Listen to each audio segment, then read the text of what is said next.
తల్లిదండ్రులు కాబోతున్నారా? ముందుగా మీకు అభినందనలు. ఈ ప్రయాణం ఎంతో ఆనందకరమైనది.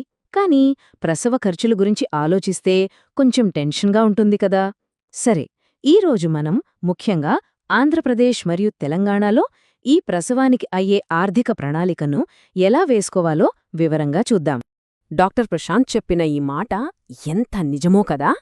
లేబర్ రూంలో తల్లి బిడ్డ క్షేమంగా ఉండాలని కోరుకుంటాం, అంతేగాని ఊహించని బిల్లుల రూపంలో షాకులు తగలాలని ఎవరూ కోరుకోరు. అందుకే ముందు నుంచే ప్లానింగ్తో సిద్ధంగా ఉండటం చాలా అంటే చాలా ముఖ్యం.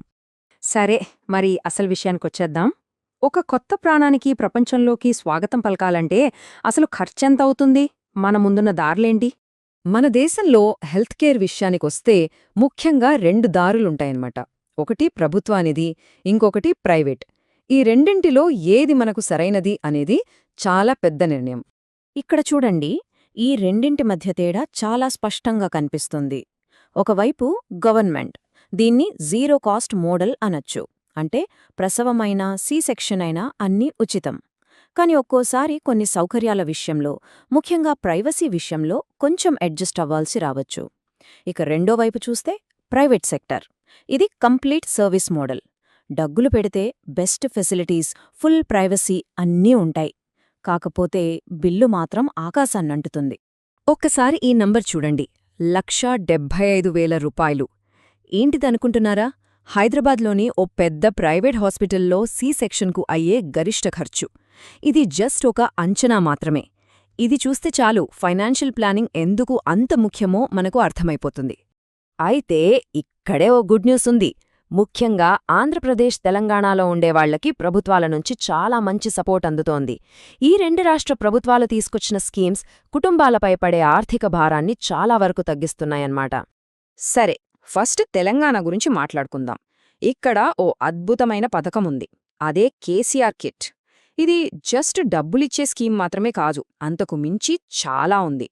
ఈ కేసీఆర్ కిట్ స్కీమ్ కింద గవర్నమెంట్ హాస్పిటల్లో ఆడపిల్ల పుడితే తల్లికి ఏకంగా 13,000 రూపాయల ఆర్థిక సహాయం వస్తుంది. అదే అబ్బాయి పుడితే 12,000 రూపాయలు. ఆలోచించండి, ఇది ఆ కుటుంబానికి ఎంత పెద్ద భరోసానో. డబ్బులే కాదండోయ్, దాదాపు 2,000 రూపాయల విలువైన వస్తువులతో ఒక కిట్ కూడా ఇస్తారు. ఇందులో ఏముంటాయంటే పసిబిడ్డకు కావలసిన బెడ్, దోమతెర, సబ్బులు, కొన్ని బొమ్మలు, ఇలా మొత్తం 16 రకాల అత్యవసర వస్తువులుంటాయి. అంటే బేబీకి కావలసినవన్నీ ఒకే చోట దొరికేసినట్టే. ఇంకా ఉంది, డెలివరీ అయిపోయాక తల్లిబిడ్డలను సేఫ్గా ఇంటికి తీసుకెళ్లడానికి అమ్మఒడి వాహనాలు ఫ్రీగా ఉంటాయి. అంటే ఆ ప్రయాణ ఖర్చులు, టెన్షన్ కూడా తప్పుతుంది. సరే, ఇప్పుడు ఆంధ్రప్రదేశ్కు వద్దాం. ఇక్కడ డాక్టర్ వైఎస్ఆర్ ఆరోగ్యశ్రీ పథకం ఒక వరం లాంటిది. ఇది ఒక కంప్లీట్ హెల్త్ ఇన్షూరెన్స్ స్కీమ్ అన్నమాట. ఏకంగా 5 లక్షల రూపాయలు. ఆరోగ్యశ్రీ కింద ప్రతి కుటుంబానికి సంవత్సరానికి 5 లక్షల వరకు క్యాష్లెస్ ట్రీట్మెంట్ దొరుకుతుంది. ఇదొక పెద్ద ఫైనాన్షియల్ సేఫ్టీ నెట్ లాంటిది. ప్రసవ సమయంలో అనుకోకుండా ఏవైనా కాంప్లికేషన్స్ వచ్చినా ఈ పథకం ధైర్యంగా అండగా నిలుస్తుంది.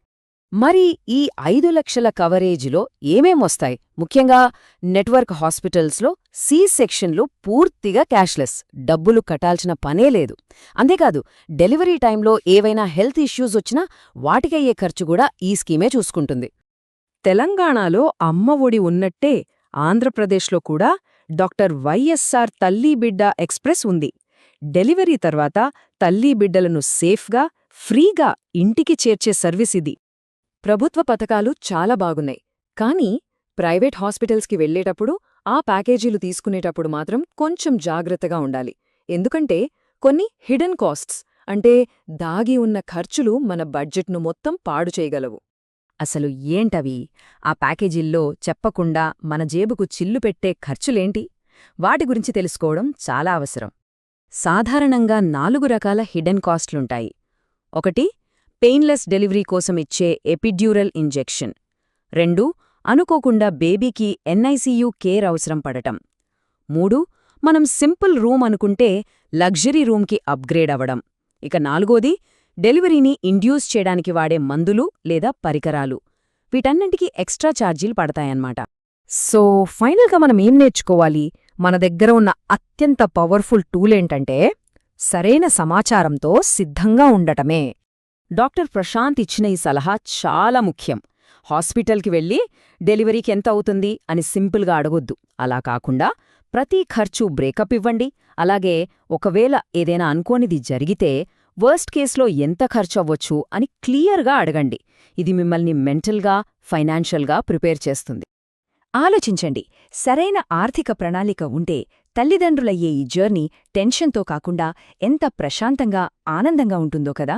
సో, సరైన సమాచారం, సరైన ప్లానింగ్తో ఈ అందమైన ప్రయాణాన్ని ఎలాంటి చింత లేకుండా ఎంజాయ్ చెయ్యొచ్చు.